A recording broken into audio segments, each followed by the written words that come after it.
নমস্কার, দৃশ্যকল্পে আপনাকে স্বাগত। সকলে নিশ্চয়ই ভালো আছেন। আমি পলাশ মুখোপাধ্যায় চলে এসেছি যাওয়া এবং খাওয়ার নতুন একটি পর্ব নিয়ে। আজকের ভ্রমণ একটু দূরেই, হুগলি জেলার বলাগড় এবং শ্রীপুর গ্রামে। সেখানে আমি যাব ট্রেনে। তাই তো সকাল সকাল হাজির দমদম স্টেশনে। এখান থেকে ধরে নেব সকাল 8টা 18-র কাটোয়া লোকাল। ওই তো প্ল্যাটফর্মে ঢুকছে ট্রেন। রওনা দিলাম দমদম থেকে। এই ট্রেনে যাওয়ার সুবিধে হচ্ছে এই ট্রেনটি সরাসরি বলাগড় নামিয়ে দেবে আমায় এই ঘন্টা দুয়েকের মধ্যেই, নয়তো বারবার বদলাতে হতো ট্রেন। এখান থেকে নৈহাটি, সেখান থেকে ব্যান্ডেল, আবার সেখান থেকে কাটোয়া লোকাল, অথবা বালি হয়ে কাটোয়া লোকাল ধরা। যাই হোক, আপাতত ঘন্টা দুয়েক নিশ্চিন্ত। গঙ্গার তীরে প্রাচীন এবং সমৃদ্ধ জনপদ এই বলাগড় এবং শ্রীপুর। তবে এই সফরে অধিকাংশ দ্রষ্টব্যই শ্রীপুর গ্রামে। যেতে যেতে শুনে নিই শ্রীপুর সম্পর্কে কিছু কথা। সুন্দর শ্রীপুর যত মস্তফির বাস, বড় পল্লী বলাগড় বল্লালের দাস। হুগলি জেলার উত্তর পূর্ব সীমায় বলাগড় থানার শ্রীপুর ভাগীরথীর তীরে একটি ছোট্ট শান্ত গ্রাম। প্রখ্যাত নাট্যকার দীনবন্ধু মিত্রের সুরধ্বনি কাব্য থেকে পাওয়া ঊনবিংশ শতকের দ্বিতীয়ার্ধে লেখা শুরুর এই লাইন দুটি থেকেই বোঝা যায় শ্রীপুরের সঙ্গে অঙ্গাঙ্গিভাবে জড়িয়ে আছে মুস্তাফি পরিবারের নাম। বলাগড় এবং শ্রীপুরের ইতিহাস অনেকটাই মিত্র মুস্তাফি বংশের সঙ্গে জড়িত। মিত্র মুস্তাফিরা মূলত নদিয়ার উলা বীরনগর অঞ্চলের এক সম্ভ্রান্ত দক্ষিণ রাঢ়ী কায়স্থ বংশ। এই পরিবারের আদিপুরুষ ছিলেন শান্তিপুরের প্রখ্যাত গুরুমশাই মোহন মিত্র।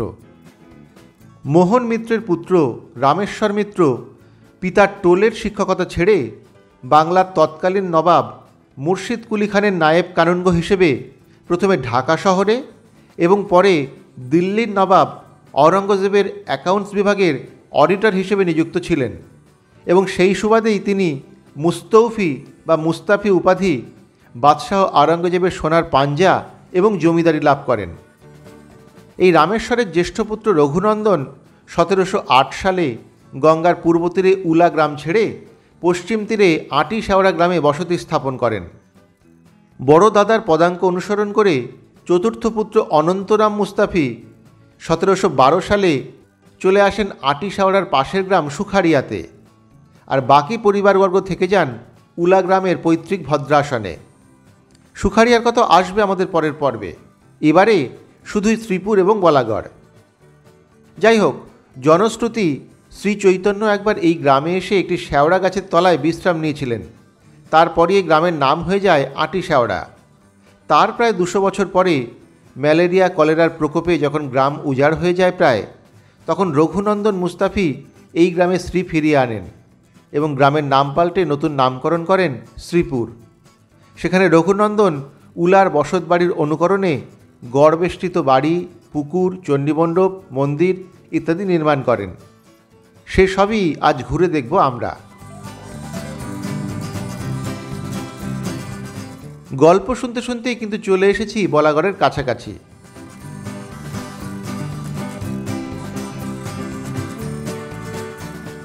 আমায় নামিয়ে দিয়ে চলে গেল ট্রেন। ট্রেন চলে যেতেই শান্ত নির্জন স্টেশন, তবে বেশ পরিচ্ছন্ন, ঝকঝকে, ভালো লাগছিল দেখে। স্টেশনের পূর্ব দিক থেকে বেরিয়ে ধরে নিয়েছি টোটো, যাব শ্রীপুরের দিকেই। এখান থেকে 2 কিলোমিটারের মতো পথ।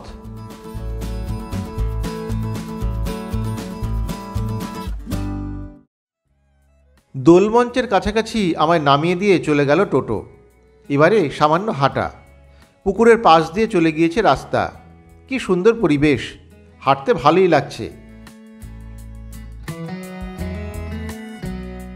মিনিট দুয়েকের মধ্যেই দেখতে পেলাম দূরের দোলমঞ্চটিকে, রাস্তার ধারেই একটি মাঠের পাশে। ছোট একটা মাঠ, মাঠের একদিকে একটি মন্দির, ওপাশে দোলমঞ্চ, পাশেই শ্রীপুর প্রাথমিক বিদ্যালয়। পথের ধারেই একটি সুন্দর দোতলা দোলমঞ্চ।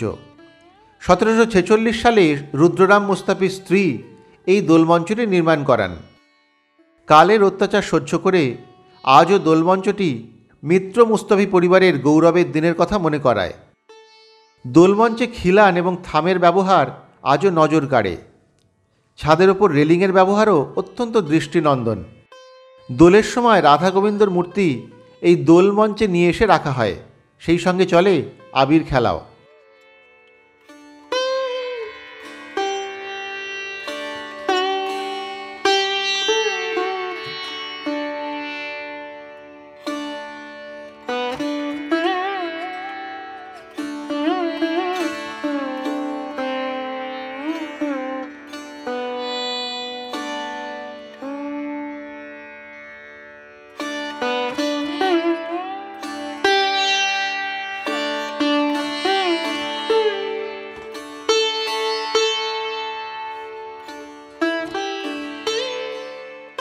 দোলমঞ্চের ঠিক বিপরীতে মাঠের ওপাশে দুটি মন্দির, একটি শিব মন্দির, অন্যটি বিন্ধ্যবাসিনী মায়ের মন্দির। এবার যাওয়া যাক সেই দিকে।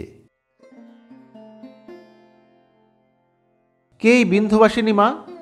জানা যায় যখন কংস তার কারাগারে জন্মানো দেবকীর সন্তানদের হত্যা করছিলেন, তখন সেই কারাগারে জন্ম নিয়েছিলেন দেবী আদ্যাশক্তি। আদ্যাশক্তিকে তুলে আছাড় মারতে যায় কংস। তখনই তিনি বলেছিলেন, তোমারে বধিবে যে গোকুলে বাড়িছে সে। তিনি হচ্ছেন দেবী বিন্ধ্যবাসিনী। শোনা যায় বিন্ধ্যাচল পর্বতে এখনও তিথি নক্ষত্র অনুসারে পূজিতা হন দেবী। সেই তিথিতেই শ্রীপুরে দেবী বিন্ধ্যবাসিনীর পুজোর প্রচলন করেন জমিদার রঘুনন্দন মিত্র মুস্তাফি, যা আজও সাড়ম্বরে পালিত হচ্ছে। রীতি অনুযায়ী রাসের সময় মিত্র মুস্তাফি বাড়ির তরফে শিব এবং গ্রামবাসীদের তরফে বিন্ধ্যবাসিনী জগদ্ধাত্রীর বিবাহ অনুষ্ঠানের আয়োজন করা হয়। রাসতলায় শিবের সঙ্গে বিন্ধ্যবাসিনীর বিবাহ হয়। একটা সময় জমিদার বাড়িতে দুর্গাপুজো হতো, কিন্তু সেই দুর্গাপুজো দেখতে যাওয়ার অধিকার ছিল না গ্রামের মানুষদের। কিন্তু জমিদার চাইতেন গ্রামের মানুষদের নিয়ে একসঙ্গে আনন্দে মেতে উঠতে।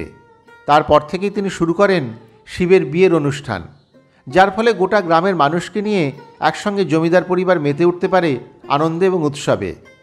সেই জমিদারি আর নেই, কিন্তু সেই প্রথা রয়ে গিয়েছে আজও।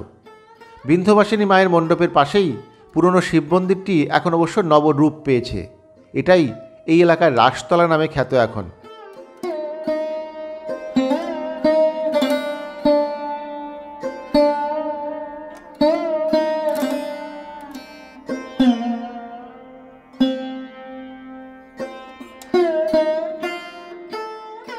দোলমঞ্চের ঠিক বিপরীতে একটি গলি দিয়ে মিনিট দুয়েক হাঁটলেই মিত্র মুস্তাফিদের ঠাকুর দালান। এক রাস মন্দির রয়েছে এখানে। এবার এলাম সেখানেই। ঢোকার মুখে নজরে পড়ল পথের ধারে দুটি শিব মন্দির এবং একটি কালী মন্দির। এগুলিতে পরে আসছি, আগে এগোই সামনের দিকে। সাদা রঙের একটি তোরণ, উপরে লেখা রঘুনন্দন বাটি।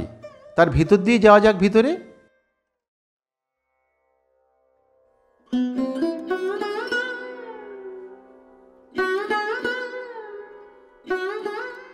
তোরণ দিয়ে ভিতরে ঢুকেই প্রথমে নজরে আসবে সুদৃশ্য রাসমঞ্চটি। শ্রীপুরের বিখ্যাত এবং সুপ্রাচীন রাস উৎসব চলে আসছে সেই রঘুনন্দন মুস্তাফির সময় থেকেই। গোবিন্দজিউর মন্দিরের সামনে রাধা গোবিন্দজিউয়ের সুদৃশ্য রাসমঞ্চটির অবস্থান। থাম এবং খিলান বিশিষ্ট অষ্টকোণাকৃতি রাসমঞ্চটির 9টি চূড়া, প্রতি কোণের মাথায় একটি করে ছোট চূড়া এবং রাসমঞ্চের মাঝখানে উপরে একটি বড় এবং মূল চূড়া। প্রতি বছর রাস পূর্ণিমার দিন বিকেলে শ্রী রাধা গোবিন্দ বিগ্রহ মূল মন্দির থেকে নিয়ে এসে এই রাসমঞ্চে স্থাপন করা হয়। রাসমঞ্চের একেবারে সামনেই সেই রাধা গোবিন্দ মন্দির। শ্রীপুর গ্রামের মন্দিরগুলির মধ্যে অন্যতম প্রধান হল শ্রী গোবিন্দজিউয়ের মন্দির। বর্তমান মন্দিরটি 1719 শতাব্দে নিধিরাম মুস্তাফি নির্মাণ করেন। একচূড়া বিশিষ্ট চারচালা শৈলীর মন্দিরটির সামনে চওড়া চাতাল আছে, তবে সেই চাতালে টিনের ছাউনি সৌন্দর্যে কিছুটা ব্যাঘাত ঘটিয়েছে বলে আমার মনে হলো। মন্দিরের ভিতরে কোষ্ঠীপাথর নির্মিত গোবিন্দজিউ এবং অষ্টধাতু নির্মিত শ্রী রাধিকার মূর্তি বিদ্যমান। সামনের মূল সিংহাসনে রাধা গোবিন্দকে রাখা হয় বিকেলের পর। তার আগে তারা থাকেন ওই ঘরেরই পশ্চিমমুখী একটি সিংহাসনে। রঘুনন্দন মিত্র মুস্তাফি এই মূর্তি স্থাপন করেছিলেন বলে বিগ্রহের পাদদেশে রঘুনন্দন মিত্র দাসস্য কথাটি খোদাই করা আছে।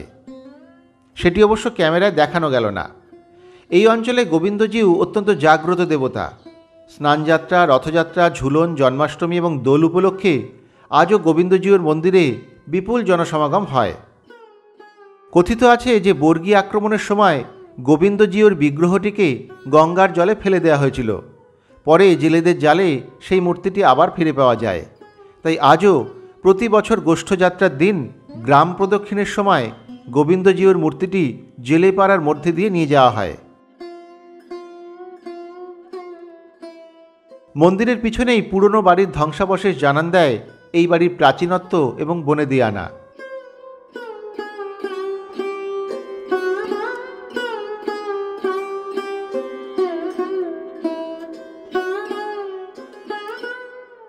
এবারে যাওয়া যাক চণ্ডী মণ্ডপের দিকে। শ্রীপুরে মিত্র মুস্তাফিদের প্রতিষ্ঠিত যে কটি দেবালয় আছে তার মধ্যে সবচেয়ে উল্লেখযোগ্য দোচালা চণ্ডী মণ্ডপটি। এবারে সেটি দেখার পালা। চণ্ডী মণ্ডপের সামনে রয়েছে একাধিক থামযুক্ত চাঁদনি দালান, যাকে সকলেই নাট মন্দির বলেন। দেখি আগে নাট মন্দিরটি তাহলে।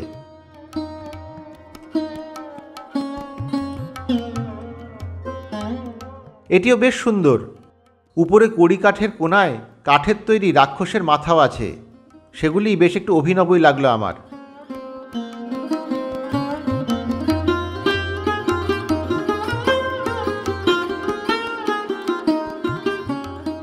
তবে পুজোর সময় বাদ দিলে ফাঁকাই তো থাকে, তাই এখানে এখন পায়রাদের রাজত্ব।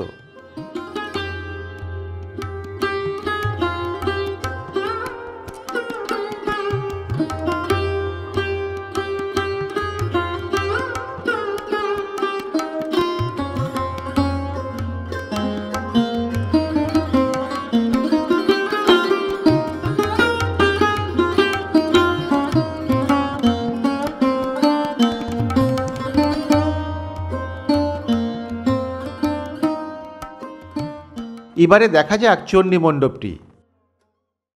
মণ্ডপের দেওয়ালটি তখনকার বর্মা বা এখনকার মায়ানমার থেকে আনা সেগুন এবং দেশি কাঁঠাল গাছের কাঠ দিয়ে তৈরি। মনে করা হয় এই মন্দির নির্মাণ এবং কাঠের কাজের জন্য বর্মা থেকে শিল্পী আনা হয়েছিল। এখন খড়ের চালের বদলে উপরে টিনের চাল দেওয়াতে মণ্ডপের সৌন্দর্য অনেকটাই হানি হয়েছে, কিন্তু কাঠের কারুকার্যগুলি অবশ্য রক্ষা পেয়েছে। এরকম আরেকটি চণ্ডী মণ্ডপ আছে হুগলির আটপুরে মিত্রদের বাড়ি। আপনাদের একদিন সেটিও দেখাবো। বাংলার তক্ষণ শিল্পের নিদর্শনস্বরূপ এই ধরনের চণ্ডী মণ্ডপ সত্যি বিরল। বিভিন্ন দেবদেবীর মূর্তি, পৌরাণিক ঘটনা, সামাজিক চিত্র, নকশা ইত্যাদি স্তম্ভের গায়ে, কড়িকাঠে এবং ফ্রেমের উপর অজানা শিল্পীদের হাতের ছোঁয়ায় জীবন্ত রূপ পেয়েছে। ঘুণ পোকার আক্রমণে এবং বিজ্ঞানসম্মত সংরক্ষণের অভাবে কারুকার্যের বেশ কিছুটা ক্ষতি হলেও এখনও যা অবশিষ্ট আছে তা দেখলে বিস্ময়ে হতবাক হতে হয়। কাঠের ওপর খোদাই করার জন্য এখানে কাঁঠাল কাঠকেই বেছে নেওয়া হয়েছিল। মিত্র মুস্তাফি বংশের সদস্যদের অনেক অনেক ধন্যবাদ বাংলার এই প্রাচীন শিল্পের নিদর্শনগুলিকে টিকিয়ে রাখার জন্য। সেসবই দেখছিলাম অবাক হয়ে মুগ্ধ নয়নে। কিন্তু বাইরে থেকেই ছবি তুলতে হলো, জাল দিয়ে ঘেরা তো, তাই সব কিছু আরও ভালো করে কিন্তু দেখানো গেল না।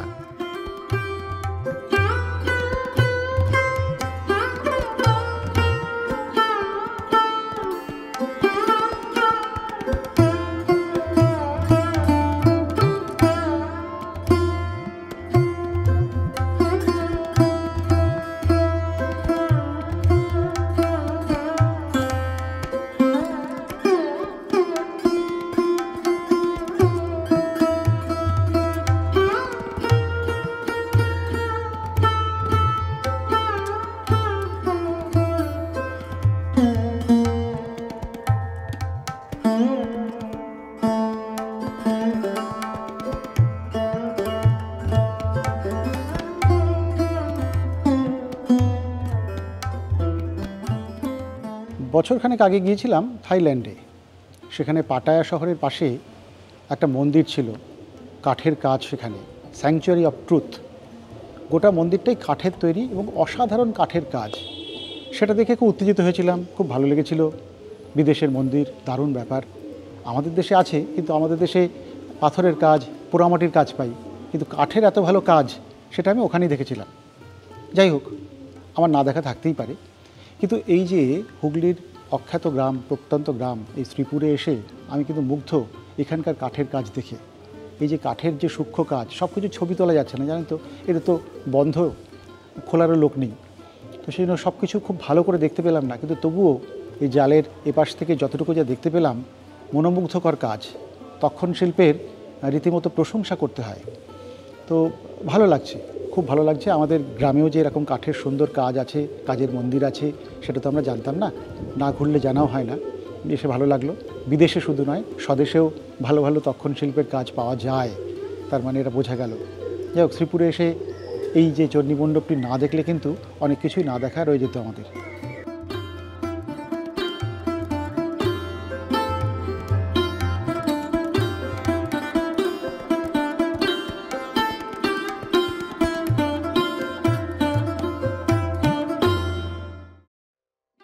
এবারে এলাম এই কমপ্লেক্সের সামনের দিকে।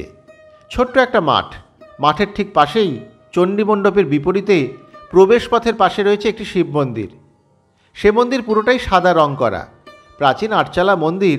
তার গায়ে কখনো হয়তো টেরাকোটার কাজ ছিল, কিন্তু আজ সেসব আর বোঝার উপায়ই নেই। ভিতরে শিবলিঙ্গ আছে।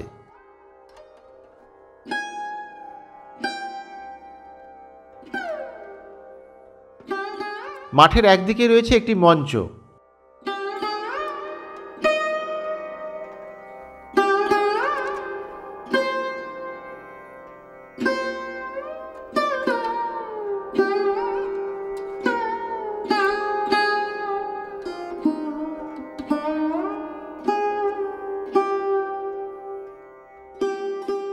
এবারে এই চত্বর থেকে বেরোনোর পালা।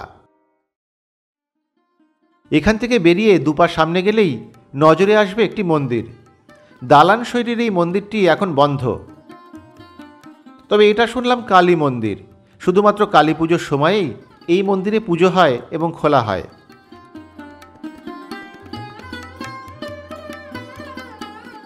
কালী মন্দিরের ঠিক পাশে আছে জোড়া শিব মন্দির।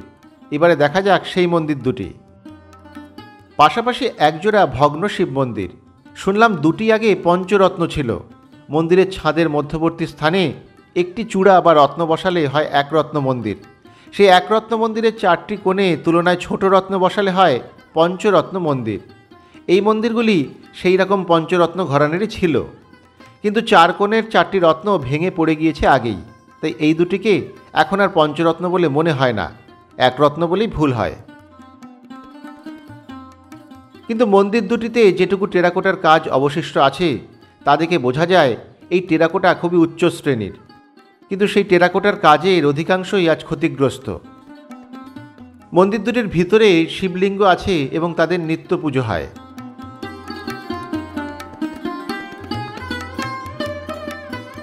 খারাপই লাগছিল এই জোড়া শিব মন্দিরের অবস্থা দেখে।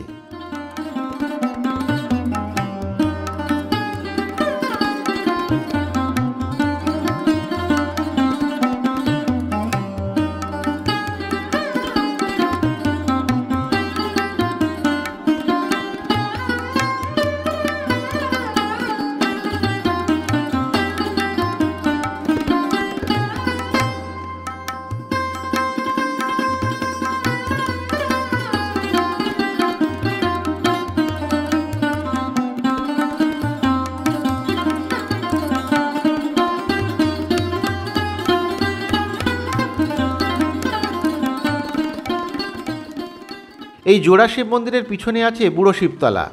এবারে চলে এসেছি সেখানেই। পুকুরের ধারে পাঁচিল দিয়ে ঘেরা জায়গায় বাবা বিশ্বনাথের দুটি শিব মন্দির রয়েছে। একে স্থানীয়রা বুড়ো শিবও বলে থাকেন। একটি মন্দির আটচালা এবং অপরটি দালান শৈলীর।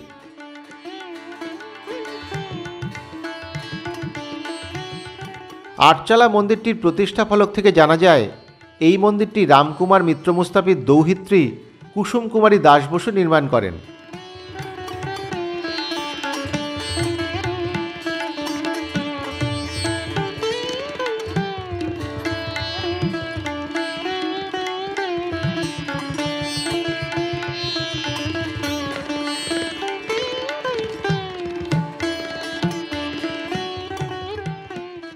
অপর মন্দিরটি সামনেই রয়েছে।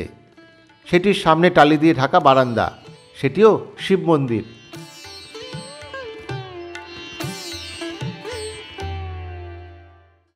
তবে এখানে একটা বিষয় দেখে একটু আশাহত হলাম, অবাকও হলাম। সুন্দর পরিবেশে মন্দির, সেখানে কিছু কিশোর এবং যুবক বসে বসে মোবাইলে গেম খেলায় মগ্ন। তারা মোবাইলে গেম খেলবে বলে বাড়ি থেকে পাউডার নিয়ে এসেছে, যাতে বুড়ো আঙুলে পাউডার মাখিয়ে বিদ্যুৎ গতিতে খেলা যায়। শহরে না হয় মাঠের অভাব, ছেলে মেয়েদের ইংরেজি মাধ্যমে পড়ার চাপ ইত্যাদি নানান রকম ব্যাপার স্যাপার থাকে, কিন্তু এমন সুন্দর গ্রাম যেখানে প্রচুর মাঠ, সেখানেও গ্রামের ছেলেমেয়েরা এখন মোবাইল গেমে মগ্ন, নির্জন মন্দিরে বসে। তারা খেলা করে না মাঠে? একটু হতাশই হলাম।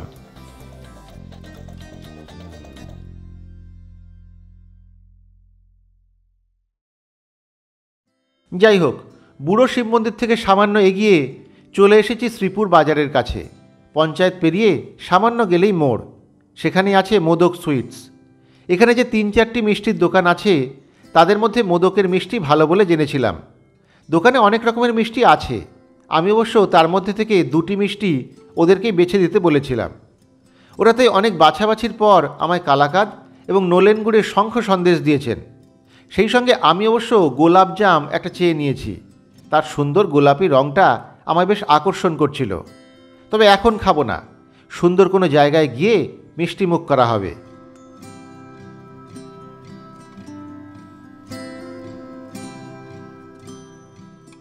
মিষ্টি নিয়ে চলে এসেছি শ্রীপুর বাজার পেরিয়ে খেয়াঘাটের কাছে। এখানে আছে জিভে জল রেস্টুরেন্ট। মধ্যাহ্ন ভোজনটা এখানেই সারা হবে। এই চত্বরে জিভে জল ছাড়া আর তেমন কিছুই চোখে পড়ল না আমার, শুনলাম নেইও। মন্দিরের কাছে হট চারকোল বলে একটি রেস্টুরেন্টের নাম গুগলে দেখেছিলাম, এসে শুনলাম সেটি হোম ডেলিভারি, তবে 2-4 জন হলে সেখানেও খাওয়া যায়। এই জিভে জল রেস্টুরেন্টটি অবশ্য খারাপ নয়, গঙ্গার কাছাকাছি, পরিবেশটিও মোটামুটি ঠিকঠাক। আমি সাধারণ মাছ ভাত মিলের অর্ডার করে বসলাম এখানে। সামান্য সময়ের মধ্যেই চলে এলো খাবারও।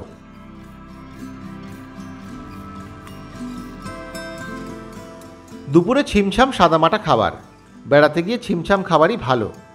চলে এসেছে ভাত, ডাল, শাক, ছেঁচড়া, ভাজা এবং মাছের ঝোল। বলাগড় বা শ্রীপুর খুব বড় সড়ো শহর তো নয়, তাই এখানে খুব ভালো রেস্টুরেন্ট, বড় রেস্টুরেন্ট কিংবা খুব বড় হোটেল এরকম কি পাওয়া আশা করাটাই অন্যায়। তার মধ্যেও আছে এই যে জিভে জল, খারাপ না, মোটামুটি ছিমছাম সুন্দর রেস্টুরেন্ট। দুপুরবেলা খাবার দাবার পাওয়া যায়, অন্যান্য খাবারও পাওয়া যায়। রেস্টুরেন্টে যেরকম অন্যান্য খাবার দাবার যেগুলো পাওয়া উচিত সেগুলোও পাওয়া যায়। আমি অবশ্য একদম দুপুরবেলা বলে ভাত নিয়েছি, ভাত, ডাল, মাছের ঝোল, একদম বাঙালি খাবার যেরকম হয় সেটা খাচ্ছি।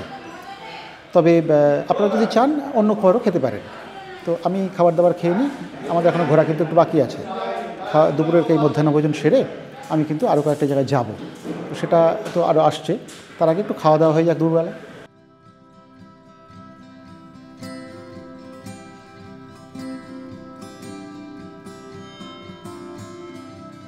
ভালোই, অনেকদিন পরে ছেঁচড়া খাচ্ছি, ছেঁচড়া তো পাওয়াই যায় না, ভালো লাগছে।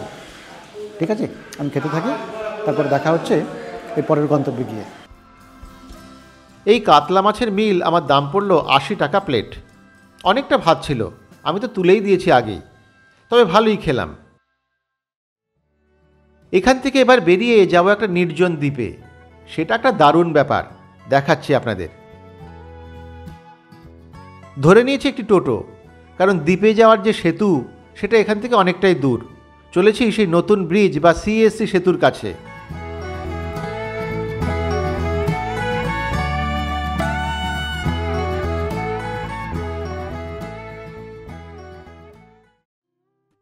মিনিট 10-এর মধ্যে এসে গিয়েছি সিএসসি সেতুর নিচে। এই এলাকা বেশ সুন্দর, নিরিবিলি সবুজে ভরা, রাস্তার পাশ দিয়ে বয়ে যাচ্ছে নদী। গঙ্গা এখানে দুভাগ হয়ে গিয়েছে, মাঝে তৈরি হয়েছে একটি দ্বীপ, যাকে গৌরনগর চর বলেও ডাকেন অনেকে। ওপাশেই দেখা যাচ্ছে সেই দ্বীপটিকে, ওখানেই যাব আমি। এই সেতু পার হয়ে যেতে হবে। এখানে এত বড় একটা কংক্রিটের সেতু পাবো ওই দ্বীপে যাওয়ার জন্য, সেটা আমি ভাবিইনি। চলুন এবার ব্রিজে উঠে ওপাশে যাই। কিন্তু ধাক্কা খেলাম ব্রিজে ওঠার রাস্তা দেখে। বড়সড় চমক এখানেই, কংক্রিটের তৈরি আস্ত একটা পাকা সেতু, কিন্তু তাতে ওঠার কোনো রাস্তা নেই। স্থানীয়রা মই বেয়ে ওই সিঁড়িতে উঠছেন বা নামছেন। দ্বীপের সঙ্গে সংযোগকারী সেতুটি কিন্তু রীতিমতো চওড়া এবং বেশ ভালো। আসলে সিএসসি এখানে একটি বিদ্যুৎ কেন্দ্র করবে বলে ভেবেছিল একসময়, সেই জন্যই এই সেতু বানানো হয়। কিন্তু ঠিকঠাক পরিকল্পনার অভাবে এবং বেশ কিছু জটিলতার কারণে এই প্রকল্প বাতিল হয়ে যায়, রয়ে যায় এই নির্মীয়মান সেতুটি। তাই সেতু তৈরি হওয়া সত্ত্বেও সেতু সংযোগকারী রাস্তা আর তৈরি হয়নি। স্থানীয় মানুষজন একটি মইয়ে চড়ে সেই ব্রিজের উপরে ওঠেন। কিন্তু আমার তো ওই অত বড় মই দেখে কিঞ্চিৎ ধুকপুকানি বেড়েই গেল।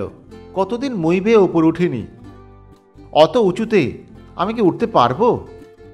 কিন্তু ব্রিজের ওপারে ওই দ্বীপে যাওয়ার একটা অদম্য বাসনাও তো রয়েছে। দুগ্গা দুগ্গা করে এগিয়ে গেলাম, যা হয় দেখা যাবে।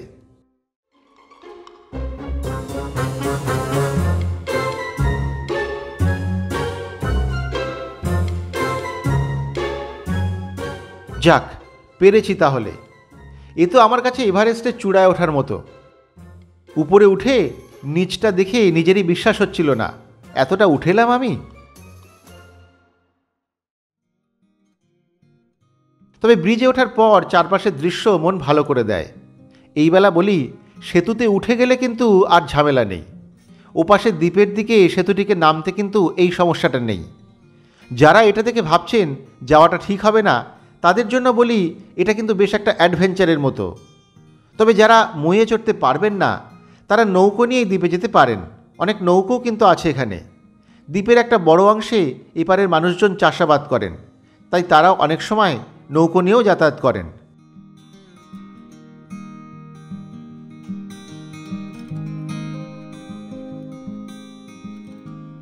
যেহেতু গাড়ি ঘোড়ার চলাচল শুরুই হয়নি, তাই বেশ পরিষ্কার ব্রিজটি। ফুরফুরে একটা হাওয়া দিচ্ছে, এর উপরে দাঁড়াতে ভালোই লাগছিল। আর না, এবারে আমার মূল গন্তব্যে প্রবেশের পালা। চলুন গুটি গুটি পায়ে দ্বীপে প্রবেশ করা যাক।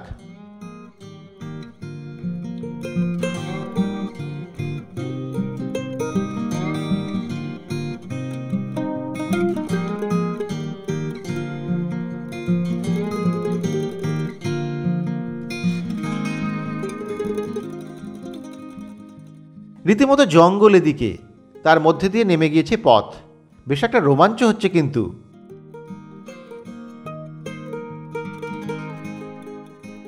নিচে নেমে রাস্তাটা ভাগ হয়েছে দুদিকে।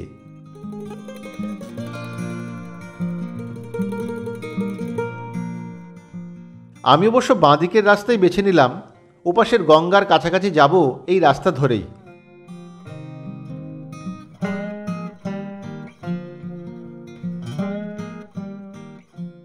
নানান ধরনের সবজি এবং কলার চাষ হয়েছে গঙ্গার বুকে জন্মানো এই দ্বীপে। ধীরে ধীরে পা বাড়ালাম নির্জন দ্বীপের ভিতরে। ঝোপের মধ্যে দিয়ে পায়ে চলা পথ বেয়ে এগোচ্ছি আমি। কেউ কোথাও নেই, একাই এগিয়ে চলেছি। কিছু দূর যাওয়ার পরেই ডান দিকে একটা কলা বাগান। ঢুকলাম তার ভেতরে। সেই কলা বাগান দিয়ে খানিকটা গিয়ে কলা বাগান পার করে দেখলাম নানান সবজি এবং ফসলের ক্ষেত। সে এক দারুণ দৃশ্য।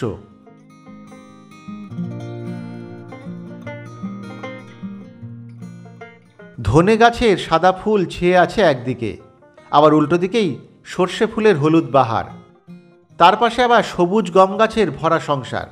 সব মিলে নানান রঙে নানা গাছে ভরে আছে চতুর্দিক।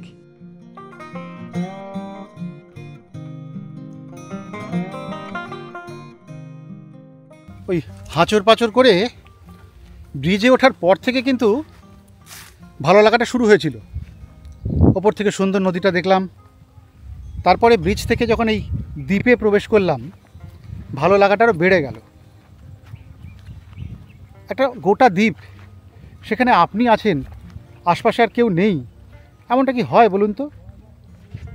এখানে প্রায় সেরকমই। হ্যাঁ, একেবারেই আমি একা বলছি না, দু একজন কৃষক নজরে আসছেন, খুবই দূরে দূরে তারা তাদের কাজ করছেন, কিন্তু আপনাকে দেখার মতো বা আপনার পাগলামি সহ্য করার মতো কেউই এখানে নেই। অন্তত ত্রিসীমানা কাউকে পাচ্ছি না আমি। আমার তো দারুণ লাগছে। আপনারা তো জানেন যে আমি প্রকৃতিপ্রেমিক লোক, তার সঙ্গে যদি এইরকম একটা নির্ভেজাল প্রকৃতি পাই, সে একটা দারুণ ব্যাপার। দ্বীপে একদম নিজের মতো করে ঘুরছি, সবুজ দ্বীপ যাকে বলে, দ্বীপটার নাম সবুজ দ্বীপ হতেই পারতো, বুঝলেন তো। আচ্ছা, এই কুল গাছ এসেছে। একটা কুল কি পাবো? এই তো, এই একটা কুল, গাছ থেকে কুল একটা পেড়ে মুখে দিলাম। এটা আর একটু হতে বোঝায়। যাই হোক, সব মিলিয়ে একটা সুন্দর অনুভূতি। আমি নাম দিলাম সবুজ দ্বীপ, এটা আমার সবুজ দ্বীপ। সেই সবুজ দ্বীপে আমি ঘুরছি, আরও খানিকক্ষণ থাকি, একটু বসবো, এখনও তো অনেকটা সময় আছে। তারপরে বাড়ি ফেরা একটু পরে হবে। আগে উপভোগ করা এই নির্জন নিরিবিলি দ্বীপটা। আপনারাও আমার সঙ্গে উপভোগ করুন।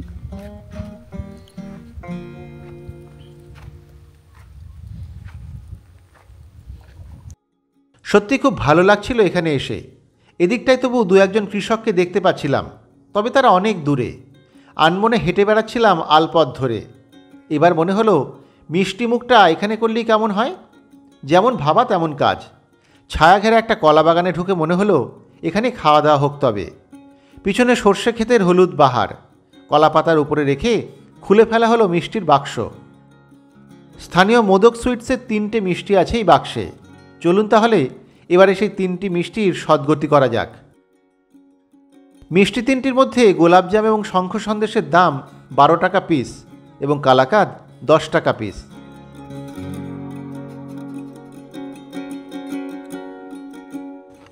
খিদে যে খুব পেয়েছে সেরকমটা কিন্তু নয়, কিন্তু এই যে নির্জন একটা দ্বীপে এলাম, এরকম একটা সুন্দর পরিবেশ, সেখানে একটু খাওয়া দাওয়া না করলে, মানে একটু বনভোজন না হলে কি ব্যাপারটা জমে বলুন তো।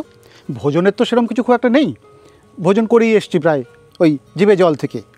কিন্তু সঙ্গে তো মোদক সুইটসের মিষ্টি ছিলই, তো সেটা তো একটা খেতে হবে। তো দেখলাম যে এই যে সর্ষে ক্ষেত, চারিদিকে দারুণ সর্ষে ক্ষেত, ওপাশে কলা বাগান, তার মাঝখানে এই যে আমি, এটা যে দারুণ একটা পরিবেশ। এইখানটায় একটু এই মিষ্টির সদ্ব্যবহার করা যেতেই পারে। সেই জন্য আর দেরি করিনি, মিষ্টি খুলে ফেলেছি বাক্স।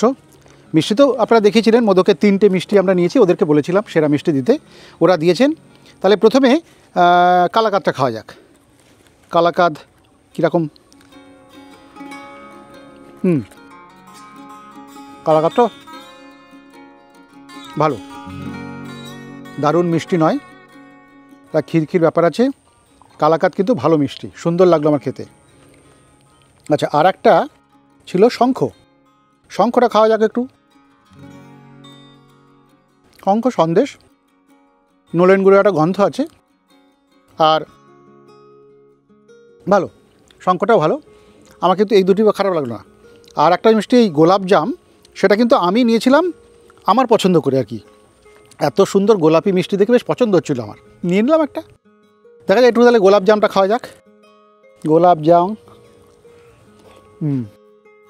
ও গোলাপজামের ভেতরটা একদম গোলাপি, মানে কি এই যে কী রং, এই দেখুন, মানে এই যে ভয়ঙ্কর একদম এই রং। মিষ্টিটা খেতে মোটামুটি, খুব আহামরি কিছু নয়, ওরা বলেনি অবশ্য, আমি নিয়েছি।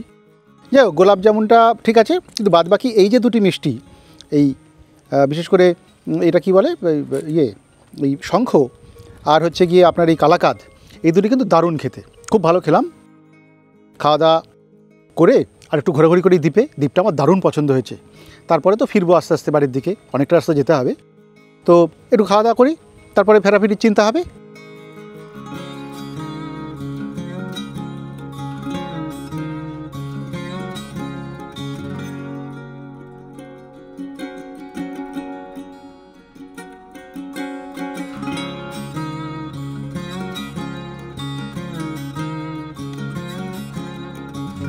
বাহ, খাওয়া দাওয়া সেরে এবার আরও একটু ঘোরাঘুরি, দ্বীপের অন্য পাশটা একটু দেখে আসা যাক। চললাম দ্বীপের একেবারে উত্তর পূর্ব অংশে। একটু এগোতেই বড় বড় ঘাস, তার মাঝে কিছু কিছু কুল গাছ, তার মাঝখান দিয়ে পায়ে চলা পথ চলে গিয়েছে। কিছুটা চলার পর শুধু পাখির ডাক ছাড়া আর কোনো শব্দই কানে এলো না। কেমন যেন মনে হলো নামিবিয়ার কুইভাট্রি জঙ্গলে রয়েছি। কোনো এক ক্যালেন্ডারে নামিবিয়ার এই জঙ্গলের একটা ছবি দেখেছিলাম, তার সঙ্গে আমার দেখা সামনের দৃশ্যমালার বেশ মিল। লালচে মরা ঘাসের জঙ্গল একটু যেন রুক্ষ আবহ তৈরি করেছে এই দিকটায়। দ্বীপের ওপাশে যে শস্য শ্যামলার রূপ দেখেছিলাম, এখানে কিন্তু সেটা নেই, বরং অন্য একটা রূপ। ওপাশে একজন ব্রিজে ওঠার সময় বলেছিলেন, এই দ্বীপে কিছুই পাবেন না, শুধু সাদা বালি এবং কুল গাছ। সত্যিই তাই, সাদা বালিও আছে দেখছি, সঙ্গে কুলও আছে অনেক। এবারে একটু নিচে নেমে যেতে হবে। এই অংশ পার করে গঙ্গার কাছাকাছি যেতেই আবার সেই সবুজ প্রকৃতি, এদিকটাও দারুণ। তবে গঙ্গার ধারে যাওয়ার উপায় নেই। মাঝে একটা খাল আছে দেখছি, সেটা পার করার মাধ্যম হলো একটি বাঁশ। না, সেটা ধরে যাওয়াটা আমার পক্ষে খুব একটা বুদ্ধিমানের কাজ হবে না। মাঝপথে কিন্তু চাপ হয়ে যেতেই পারে। আমি বরং এখান থেকে অনুভব করি দূরের রূপ, গঙ্গার শোভা। এদিকটাও কিন্তু সত্যি ভারী সুন্দর। মুগ্ধ হয়ে দেখছিলাম, থুড়ি উপভোগ করছিলাম সেই সৌন্দর্য।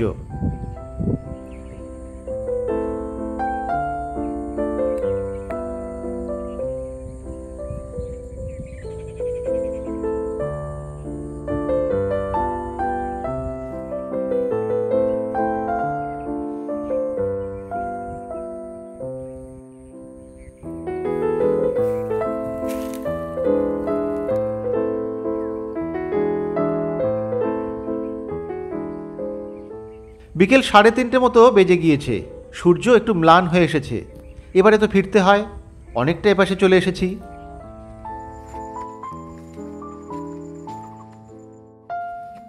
মিনিট 15 হেঁটে আবার চলে এলাম ব্রিজে।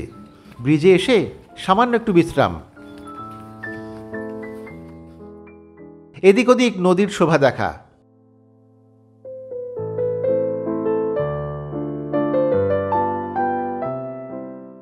এবারে ফেরার পালা, কিন্তু চাপ তো এখনো বাকি। এবার তো সেই সেতু থেকে নামতে হবে। কাছাকাছি এসে আবার শুরু হলো সেই ধুকপুকানি। বুকে সাহস জুগিয়ে অবশেষে শুরু করলাম নামা।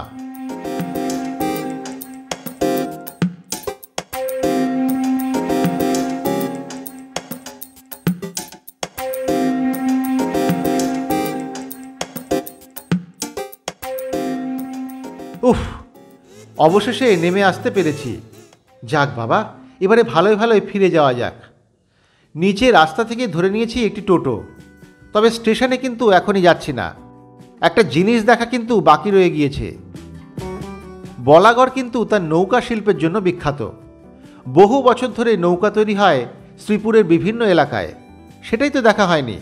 এবারে সেটা দেখেই ফিরব।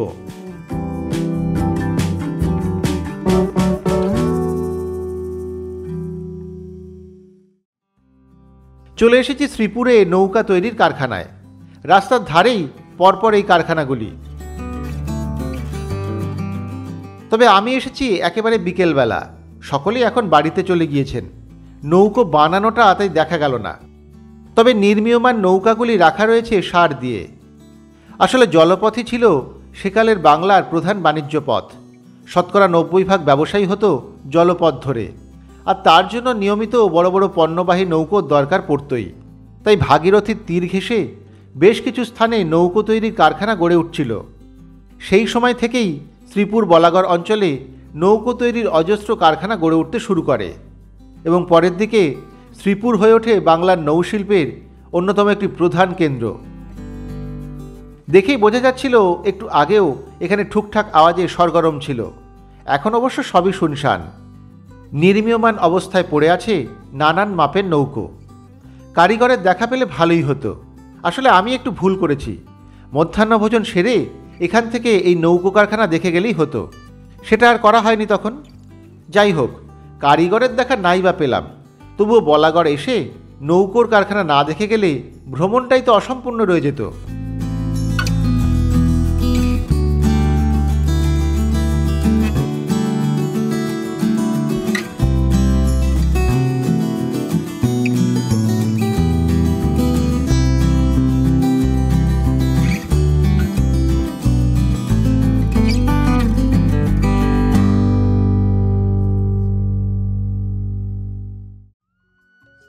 নৌকোর কারখানা দেখে এবারে সত্যি সত্যি ফেরার পালা।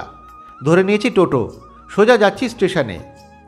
আমি তো এসেছিলাম শিয়ালদা কাটোয়া লোকালে, ওই ট্রেনেই ফিরবো আবার। সেই ট্রেন এখানে বিকেল 5:22 আসে।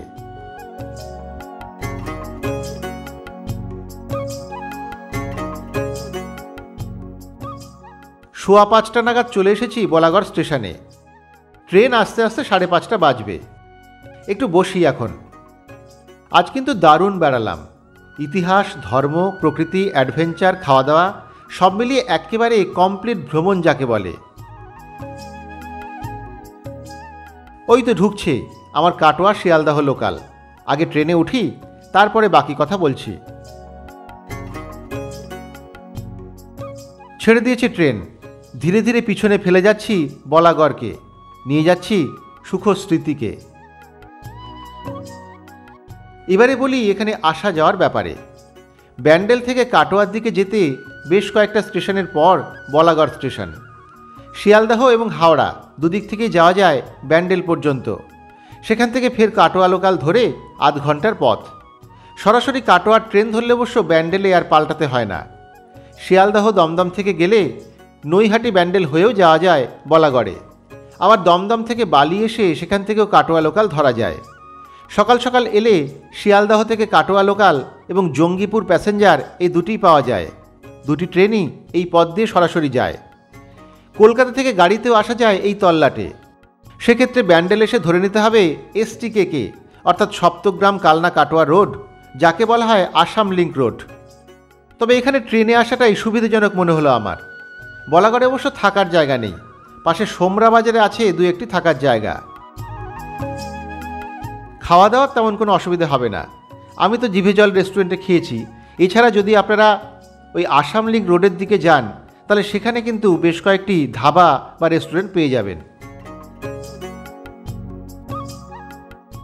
বলাগড় শ্রীপুরের সঙ্গে পাশের গ্রাম সোমরা বাজার এবং সুখারিয়াতেও জড়িয়ে আছে মিত্র মুস্তাফিদের নানান কীর্তি এবং ইতিহাস। সেগুলি জানতে আমরা আসব আবার আগামী সপ্তাহে সোমরা বাজারে।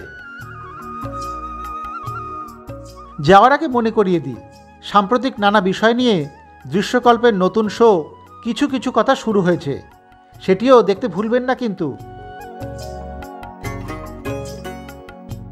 আজ তাহলে এখানেই শেষ করি। আবার ফিরে আসছি সামনের বুধবারে। ততক্ষণ সকলে ভালো থাকবেন, সুস্থ থাকবেন। এভাবেই দেখতে থাকবেন দৃশ্যকল্পের ইউটিউব চ্যানেল।